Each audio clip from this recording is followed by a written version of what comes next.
The referenced aircraft accident occurred at South Lake Tahoe, and we've got a Google Earth view of the runway in the accident area. The liftoff point of the aircraft was at this position. It was initially reported the turn point was at midfield. Here's the terminal, the windsock, and here's turn point 2, which is actually 500 feet down from turn point 1. And we actually used turn point 2 because there was no way we could get to the accident site, which was along Samat Street, turning at turn point 1. So let's take a look at that real quick. There's one at a turn point 3, just slightly low, that gets us very close. And then we have another one, S20, that puts us again. So both those tracks bracketed. And then we also want to look at a no-wind situation when he takes off. And this is what a no-wind situation looks like. And so we want to concentrate initially on what a no-wind departure would have resulted for this individual. Now you can tell that this is a heavily wooded area. The aircraft struck an approximately 80-foot tree along Samat Street, which is what caused the accident. These pine trees can grow up to 150 feet tall. So what we're going to do is we're going to first lay in an accident mesh, which is basically, this mesh is a contour mesh 85 feet above ground level. And so that's essentially the impact plane that he hit.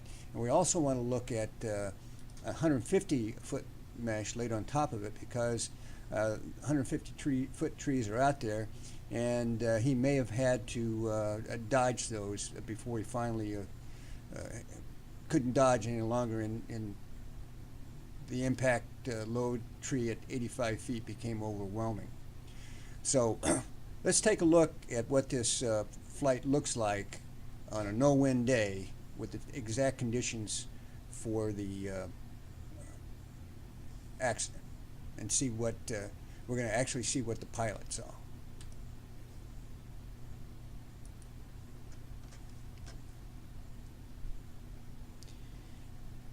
Okay, we're loaded.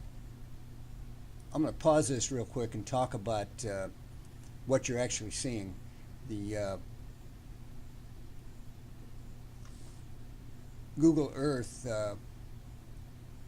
will display the track, and the camera range is 10 meters on this thing. So it's 10 meters to the right and 10 meters in elevation, and the camera tilt angle is going to be 89 degrees. I wish I could get it lower, but they don't take a number less than 10 meters. So let's continue this and see what happens.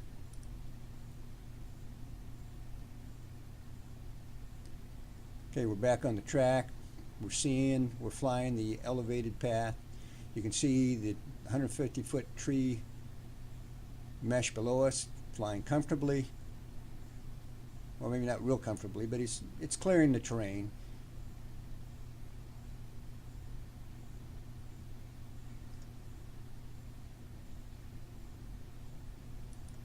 And there you have it. That's fairly benign. I don't think that would have scared me too bad. Now let's go back and fly this thing at the actual aircraft accident conditions. And the only difference between what we just flew and this one is that we're adding the 14-knot winds as opposed to a no-wind situation.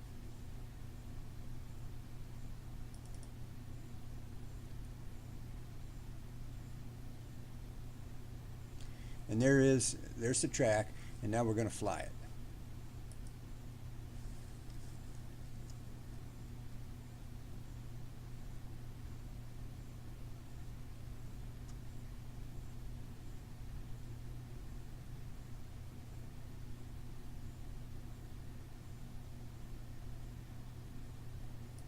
I'm going to pause it right here. Now you can see he's immediately at the tree line, flying into an area that potentially has a 150-foot tree. So he's going to go below that mesh line, which means he potentially would have to dodge trees. Okay, he's below it, but he's above the 85-foot. There's Samat Street on the left in yellow, He's flying along, and right there, we're below the 85-foot mesh, which means he is heavy into trees, and in fact, this is pretty much where he crashed.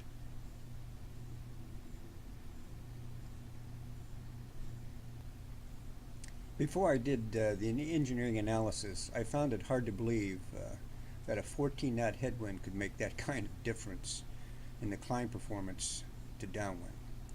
Problems arise when the aircraft true airspeed vector changes rapidly in relation to the air mass vector, i.e. the wind direction.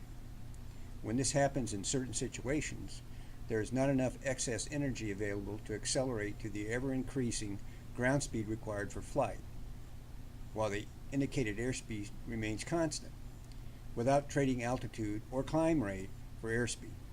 The faster the change between the air mass vector relative to true airspeed vector, the larger the kinetic energy deficit can be.